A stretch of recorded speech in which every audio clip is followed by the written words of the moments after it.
Let me go back to the foreign policy. I say a lot of things about it, but it's whatever I say about it, it's real bad. But let me stay focused for just a second, if I may. So that was Sean Hannity trying to reel Donald Trump in what was a disastrous, incoherent, unhinged interview. Ever since Donald Trump's conviction, he has become more and more unhinged. And it reminds me of something that my grandfather told me back when I was a kid. He said, always be careful around a wounded animal. Because if an animal is wounded and backed into a corner, it's scared, it panics, and it's going to lash out.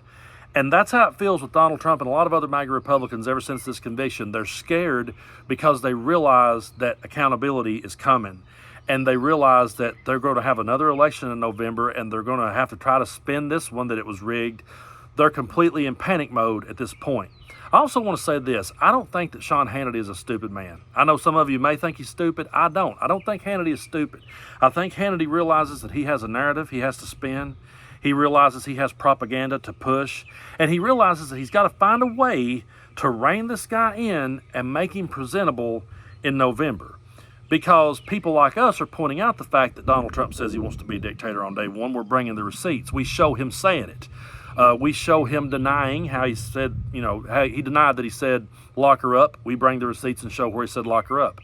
We bring the receipts and show where he said he wanted to lock up his political opponents. And so Hannity realizes this, and he realizes that as long as Trump is saying, we're not going to have a country if you can have these political persecutions, he realizes, wait a minute, then we have to say that we wouldn't do it.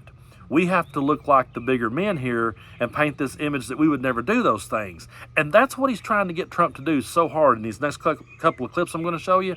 But no matter how hard he tells Trump to focus, no matter how hard he tries to rein him in, Trump is just off the rails. Take a look.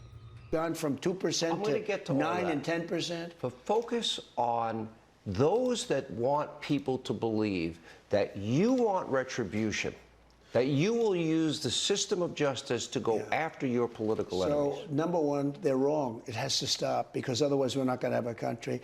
Look, when this election is over, based on what they've done, I would have every right to go after them. And it's easy because it's Joe Biden. And you see all the criminality, all of the money that's going into the family and him, all of this money from China, from Russia, from Ukraine. During one of the interviews, I said, what about the $3.5 million paid to the Biden family from the mayor of Moscow's wife? What about that? And Chris Wallace defended him, said, you can't ask that question. Well, then it turned out to be a big deal long after that debate. That was one of the debates. And it turned out to be a big deal. And Chris Wallace said, we can't go there because we don't know that it should turn out to be true. You know, I have to say, I really take issue with him saying the phrase, we're not going to have a country anymore. He says that all the time. You're going to hear him say it again. We're not going to have a country if I get held accountable. And that's pretty sick coming from the guy that said he would terminate the Constitution anytime he seen fit. That's pretty sick coming from a guy who tried to overturn an election that he lost. Coming from a guy who says he would be dictator on day one. But don't worry, he'll give it back to you. He'll be dictator for one day. He'll magically cure all of your problems, and he'll hand your democracy back over to you 24 hours later. I mean, to hear him sit and talk about how we won't have a country if we prosecute him, it's so bogus to me. And Hannity is trying so hard, though, to pin him down here and get him to say that he won't weaponize the government against Democrats. And what's funny about this is Trump realizes that's what Hannity is trying to get him to say and just refuses to say it. Watch how this unfolds. Will you pledge to restore equal justice, equal application of our laws, end this practice of weaponization? Is that a promise you're going to make? You have to do it. But it's awful. Look, I know you want me to say something. No, I don't want you to say. I'm asking. But I don't want to look naive. I don't want what they've done to the Republican Party, they want to arrest on no crime. They want to arrest the person that won the nomination in a landslide. There was nobody even close in a landslide. The person that got millions of votes, more votes than any other sitting president in history in the last election. The person that won an election that he wasn't expected to win against Hillary Clinton in 2016. They want to arrest that person on no crime. They want to arrest, there was no crime. There was no criminality, there was no crime. And you can go back to all of these legal scholars. They can't believe what's happening. Some of them don't even like me, and they're saying this is a very, very dangerous thing that's happening. No, we can't let this happen. And I will do everything in my power not to let. But there's tremendous criminality here. What they're doing to me, if it's going to continue, we're really not going to have much of a country. See, what I love about that clip right there is that people on our side of the aisle have been saying for a long time that Trump is all about revenge and retribution. Hannity realizes what the critics are saying, and he's trying to change that narrative. He's trying to paint Trump in a different light, and he wants Trump to say that he won't do it so he can go on Fox News and say, see, Donald Trump is a man of character and dignity. He would never do this to his political opponent. That's what he's wanting to get from Trump, but Trump refuses to give it to him and even says, yeah, I know what you're trying to get me to say, but I'm not going to say it because they did it to me. And so it's just completely destroying Hannity's chances of spinning this, that they're the better party, that they're the ones that would never do this to anybody. And this is not the weaponization of government. This is not, when he says that there was no crimes, he's full of shit, folks. Be realistic. If there was no crimes, he wouldn't be a convicted felon. If there was no crimes, he still wouldn't have trials he's facing ahead of this. So there clearly have been crimes, and he's clearly been held accountable, and he's clearly cornered, and he's a wounded animal at this point. He's panicking. He's in panic mode. And Hannity, I believe, in the back of his mind is probably sitting there also in panic mode. But at this point, what can you do when that's your presumptive nominee? That's your front runner. That's your guy. You've got to figure out a way to package this up and sell it. And I can't imagine the headache that would be. But of course, they try to go here. They try to go here next. They try to say that, you know, Biden's in cognitive decline. Biden couldn't sit here and have this conversation. What's so funny about this next clip is that Hannity says, I don't think Biden could sit here and have this conversation with me. And then Donald Trump just goes off on this tirade of verbal diarrhea. Take a look. Because I don't think he could sit here and have this conversation. Right. We're at the most dangerous point in the history of our country because of the power of weaponry, nuclear weapons in particular. Weapons that are so powerful and I've seen the effects. And I had an uncle, a great professor at MIT for many years. We used to talk about nuclear a lot. He understood nuclear very well.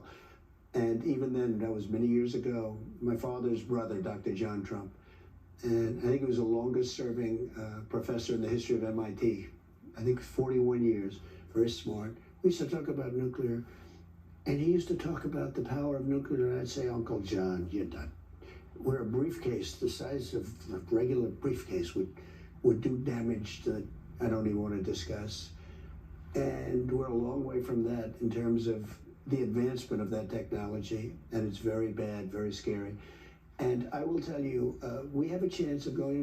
When I saw that clip, I was reminded of a conversation that I had recently with Adam Mockler. I had him on a live stream, and we were talking about how that Joe Biden is smart, and Joe Biden can tell you the history of things, and Donald Trump can't. And you can see he's such a lost ball in high weeds right there. He's trying to talk like he's smart. He's trying to, like, I used to talk to my uncle. He was one of the smartest men. We used to talk about nuclear and ask him all about nuclear, but he never actually tells you anything about it because he truly doesn't know. And I saw that and I said, you know what? I'm going to share this clip of Adam because he puts it perfectly in this next one. Take a look. Something I always say on my channel is like, Joe Biden is genuinely smart and Donald Trump is genuinely dumb. So if you sat them down side by side and asked them both to give you the history of the conflict between Israel and Palestine, or to explain the war between Russia and Ukraine, Donald Trump would not be able to do it. Joe Biden would literally run circles around Donald Trump. He would run laps around him. He would be able to go back to 1948, maybe even before that. He would know all of the history, and that's because he's genuinely a smart dude. Donald Trump's not. And Joe Biden is genuinely smart. It's a function of his experience in government, experience working on these issues, passing legislation throughout his entire career. And it's really scary to see unexperienced people trying to be president. Like the same thing when people always say like The Rock should run for president or whatever. It's like, I get the idea. He's a cool celebrity or whatever, but do we want The Rock, some actor? That would be hell. That would not be cool. You know, The Rock was always one of my favorite pro wrestlers, but I would never want him to be the president. I don't want an inexperienced celebrity in there ever again. We saw how that works out. Everyone that has worked with Donald Trump has talked about how behind the scenes it was a complete and total disaster because he didn't know what that he was doing. And now you're Sean Hannity, you're sitting there and you're trying to reel this in and you're trying to make this presentable. And you say to a guy, stay focused with me. I don't think Joe Biden could have this conversation. Imagine saying that to him. And then he goes off on that long-winded rant about nuclear, like he knows what he's talking about. He doesn't. If Joe Biden was sitting in that chair, he could absolutely school Sean Hannity or Donald Trump. And I'm going to say this out loud because there's a lot of people that don't. Is Joe Biden as quick as he was back during the Paul Ryan debate that he had? No, he's not. Joe Biden is 81 years old, okay? No one is saying that he hasn't slowed down some. No one is saying that. But this idea that they always try to paint him like he doesn't know where he is, he can't hold a sentence, he can't form a thought, that's just bullshit. The guy is still really smart, he's really sharp, he may have slowed some, but guess what, folks? If you make it to 80 years old, you're going to do the same thing. So really, the idea that people wants to stay on his back all the time is bullshit. But Donald Trump is not the only member of MAGA coming unhinged. They all are. I mean, if you think about Marjorie Taylor Greene, look at what she's done. Look at how she's acted just since the whole bleach blonde, bad-built, butch body thing. I mean, she came out swinging harder than ever. She's been vile and disgusting with Dr. Fauci. And here she is getting booed right to her face. And look how over-the-top unhinged she is.